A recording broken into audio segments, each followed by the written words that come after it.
Pois é, vamos sim. Vamos já começar falando, José Mauro, da alta de juros aí promovida pelo Banco Central nessa semana, né? Era um movimento já precificado, basicamente, ali pelo mercado, não teve muita surpresa, mas eu queria saber como que você vê essas novas taxas, também sob a perspectiva de influências em algumas classes de ativo, como você vê a questão da taxa de juros mexendo aí nessa questão tanto econômica quanto do mercado. Bom, realmente como você mencionou, essa elevação, né, da Selic para 3,5, né, essa alta de 0,75, ela já era praticamente uma unanimidade, né, já era mais do que um consenso, o mercado como um todo tinha essa expectativa. Eu entendo que a gente iniciou esse ciclo de alta, o Copom tinha uma posição relativamente desconfortável no início do ciclo de alta, porque a taxa estava muito distante daquilo que a gente pode definir como taxa real de equilíbrio, né? Assim, a taxa caiu até 2% durante o segundo semestre do ano passado, quando as expectativas inflacionárias eram muito menores do que a inflação efetivamente acabou se comprovando tanto no ano passado quanto a expectativa inflacionária desse ano, né? Então, a gente tinha uma expectativa de que no ano passado a inflação poderia ficar bem abaixo da meta, e isso acabou não acontecendo, ela acabou ficando até acima do centro da meta.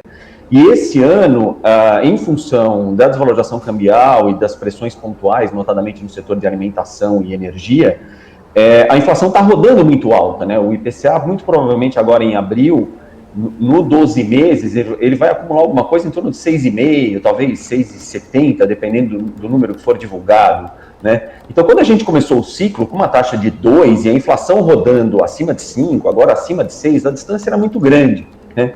Então, eu entendo que, ainda que, evidentemente, a elevação da taxa de juros seja percebida, a princípio, como um fator prejudicial, digamos, para a Bolsa, né? Porque, claro, aumenta o custo de oportunidade da renda fixa, né? A taxa de juros muito baixa sempre é um fator a estimular a demanda por ativos de risco.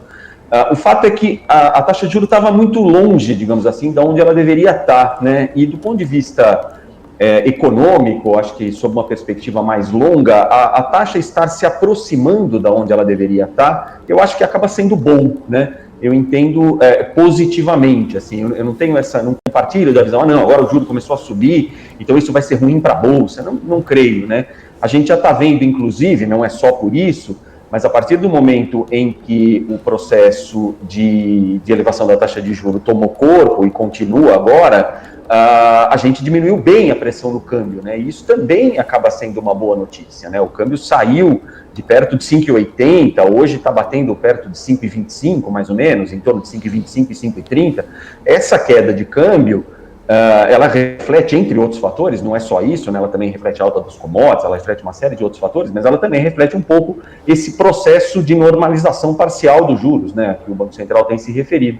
E a queda do câmbio, ela tem uma implicação benigna sobre as expectativas inflacionárias futuras, né? Então, se em boa parte o problema de inflação que a gente está tendo agora é resultado de um câmbio que foi muito alto nos últimos meses, um câmbio mais baixo agora pode ajudar a ancorar melhor as expectativas inflacionárias para os próximos meses e também para 2022, fazendo com que esse processo de elevação de taxa de juros, que muito provavelmente vai continuar, mas que ele possa parar antes um pouco, né? Quer dizer, então, o fato da taxa já ter subido, já ter começado a subir, já ter subido 1,5 ponto, e agora com essa implicação positiva sobre o câmbio, pode fazer com que o final do ciclo seja mais baixo, né? E o fato do final do ciclo ser mais baixo acaba sendo bom para o mercado, né? Quer dizer, quando a gente estava com o juro muito longe do juro de equilíbrio, que foi o início do meu raciocínio, era muito mais difícil você projetar onde o ciclo ia acabar quando ele começasse, né? Agora que ele já começou, a dinâmica de câmbio já está sendo um pouco mais saudável, já dá para trabalhar com um pouco mais de otimismo em relação ao final do ciclo, e isso acaba sendo benigno para a dinâmica das classes de ativos, né? Evidentemente, a taxa de juros não é a única coisa que explica a taxa de ativos, a dinâmica dos ativos, tem muita coisa que explica, a dinâmica de commodities, os mercados internacionais, né? A evolução do cenário político, tudo tem o seu peso. Mas olhando especificamente para a implicação da taxa de juros, eu entendo que a dinâmica que o ciclo de alta ganhou, ela acaba sendo mais benigna do que prejudicial. Uhum.